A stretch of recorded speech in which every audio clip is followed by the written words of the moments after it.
2020년에서 2021년 사이 코로나 유동성장으로 시작된 부동산 상승장으로 인해 정부에서는 여러가지 규제를 했습니다. 양도세를 중과하기 시작했고 취득세를 높여 아파트로 흘러들어오는 투기자금을 막으려고 했습니다. 하지만 너도나도 돈을 벌고자 하는 욕심은 이런 규제를 아랑곳하지 않고 다른 투자처를 물색하기 시작했습니다. 그렇게 찾은 투자처는 대출 규제가 낮고 주택수에서도 제외되고 보유세나 양도세에서도 면제를 받을 수 있는 상품인 지식산업센터와 생활숙박형 시설이었습니다. 아파트 팩트입니다. 오늘은 이 두 가지 상품 중 지식산업센터에 대해 영상을 만들어 보았습니다. 영상이 기대가 되시는 분들은 좋아요 부탁드립니다. 2021년 과도한 부동산 상승에 대한 본격적인 세금 규제가 시작되자 사람들은 너도나도 지식산업센터에 투자에 뛰어들기 시작했습니다. 이때 지식산업센터에 투자하면 무조건 돈 번다는 광파리 강사들이 하나둘씩 늘어나기 시작했고, 지식산업센터 투자에 대해 아무것도 모르는 투자자들은 그 강사들을 따르며 지산에 투자하게 될 수 있었던 것은 모두 다 스승님 덕분이라며 칭찬 일색이었습니다. 강의 내용 중에는 분양사한테 잘 보여야 좋은 물건을 얻을 수 있고, 분양 담당자에게 최대한 잘해줘야 좋은 물건을 받고 비싼 피를 받을 수 있다는 내용도 포함되어져 있습니다. 하지만 영원히 상승할 줄 알았던 지식산업센터는 금리 인상과 과다한 공급 물량으로 이제는 팔고 싶어도 못 파는 처지가 됐으며, 장기간 공실로 인해 계속해서 은행 이자만 나가고 있는 실정입니다. 광파리 강사들은 사라진 지 오래이고 누굴 탓하려고 해도 이제는 할 수 없습니다. 매달 빠져나가는 이자에 내가 왜 그때 그 사람들 말을 믿었고 무조건 돈을 벌 거라 생각했을까 한탄만 하고 있는 실정입니다. 한때 광풍이 불었던 지역의 월세를 구하는 물건 개수를 한번 살펴보겠습니다. 광명역 GDIC 875개, 구리 갈매동 지식산업센터 1517개, 동탄 실리콘밸리 528개.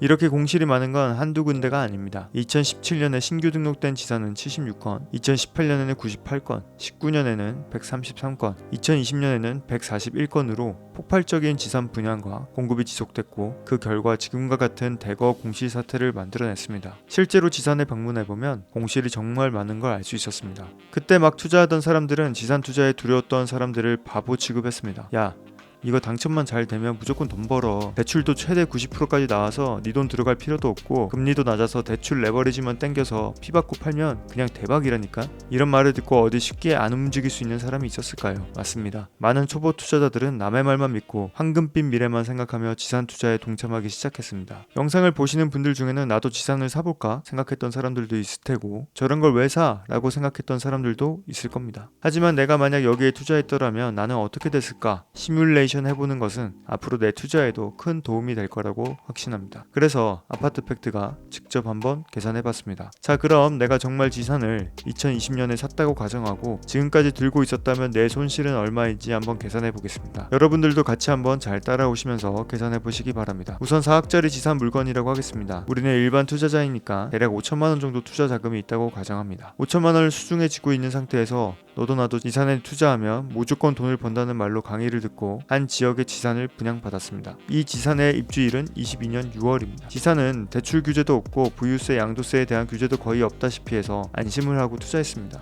물론 대출은 90%까지 나오기 때문에 나중에 프리미엄 받고 판다 생각하고 가지고 있는 5천만원 중에 4억짜리 물건값의 계약금 10%인 4천만원을 투자합니다. 어차피 금리도 낮겠다, 이자 선불제이건 후불제이건 강사가 이자는 어차피 나중에 수익으로 다 돌아온다는 말만 믿고 버팁니다. 완공되면 프리미엄을 받고 팔거나 월세 임차인을 맞춰 매달 300만원씩 따박따박 돈 받으며 부자 행세할 상상만 하고 있었습니다. 그런데 날이 갈수록 분위기가 좀 이상합니다. 갑자기 미국 정부에서 파월이라는 사람이 금리를 올리기 시작하더니 하늘 모르고 치솟던 부동산값은 반토막 나기 시작합니다. 그래도 난 강사가 괜찮은 물건이라고 했으니까 괜찮겠거니 하고 생각하지만 이상하게 불안합니다.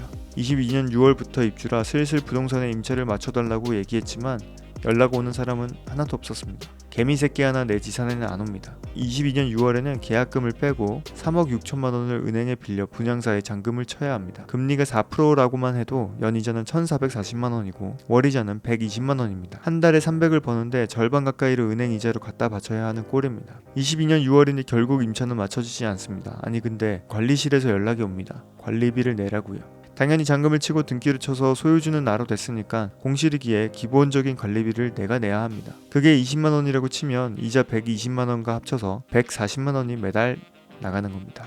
손실이 막심해져서 무피로 팔겠다고 부동산에 내놔도 사겠다는 사람이 없는 건 마찬가지입니다. 심지어 마피로 한다고 해도 사려는 사람은 한 명도 없습니다. 이제는 23년 7월이 됐습니다. 월세와 관리비 나간 것만 해도 꼬박 1,500만 원이 넘었습니다.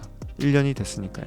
당장에 1년에서 2년 임차가 맞춰진다고 하더라도 저렴하게 맞추기 때문에 은행에 계속 이자는 내야 되고 정말 심하면 5년 공실도 피할 수 없을 것 같습니다. 1년에 1,500만 원이니까 5년이면 7,500만 원입니다. 돈 벌려고 내 돈 4천만 원을 넣었는데 7,500만 원을 잃을 수도 있는 상황입니다. 이제서야 내가 돈에 눈이 멀었구나 후회합니다. 하지만 후회는 너무 늦었고 매달 빠져나가는 이자가 너무나도 가슴 아픕니다. 어떻게 해야 될지도 모르겠고 이제 정말 경매에 넘겨야 하는 게 아닌가라는 고민까지 듭니다. 경매에 넘기더라도 1차에 낙찰되지 않을 거고 2차에도 낙찰되지 않는 경우가 허다하다고 합니다. 어떠신가요 여러분? 만약 내가 친구 따라 지산 투자했다면 이렇게 됐을 겁니다. 정말 운이 좋은 케이스 빼면 대부분은 지금 저런 고통 속에 말하기도 힘든 상황에 놓여 있습니다. 이 와중에 결국 승자는 지산을 고점에서 분양한 분양사와 대출 이자를 따박따박 받고 있는 은행입니다. 그렇기 때문에 주변에서 쉽게 돈 벌 수 있다는 말은 일단 경계해야 합니다. 지식산업센터는 특수 물건입니다. 이런 특수 물건은 꾼들이 아닌 일반 투자자들은 쳐다보지 않는 게 좋습니다. 여러분들은 이번 영상을 통해서 지식산업센터라는 특수 물건에 잘못 투자했다가 일반적으로 일어날 수 있는 결과를 보게 되셨습니다. 혹여나 앞으로 살아가면서 주변에서 이것만 하면 돈 번다, 너 바보 아니냐? 이거 하면 돈 벌 수 있는데 왜 투자 안 하냐? 와 같은 말을 들으시면 한번 제대로 검증해 보시기 바랍니다. 정말 수요가 있는 상품인지 내가 투자했을 때 리스크는 없는지 그래야지만 내가 피땀 흘려 번 소중한 돈을